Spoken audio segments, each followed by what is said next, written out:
Hello everyone, welcome back to our Excel tutorial series. In our last video, we have explored the basics of the if function.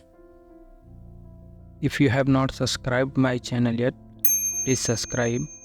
And if you are watching this video on Facebook, please follow my page for more Excel tips and tricks. Let's get started without any further delay. Now, let's take it a step further.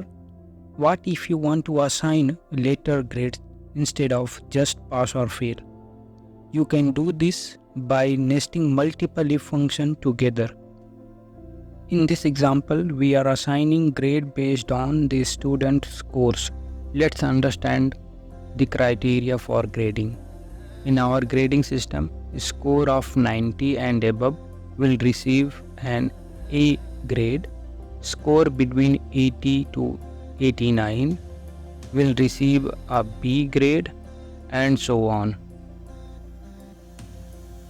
Now, let's write our nested if formula is equal to if H11 greater than or equal to 90, comma, grade A, comma, then again we'll start the new if function if H11 greater than is equal to 80, then B grade.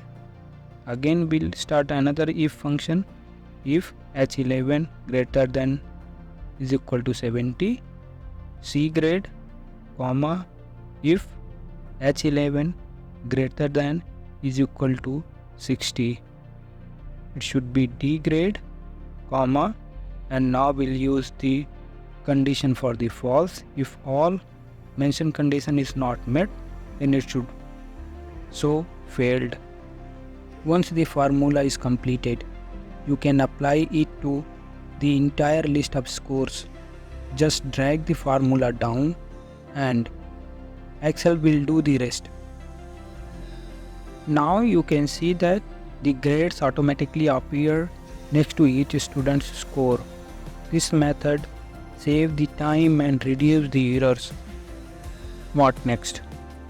In the next video, we will see how we can use or an AND function together with the if. And that's it for this video.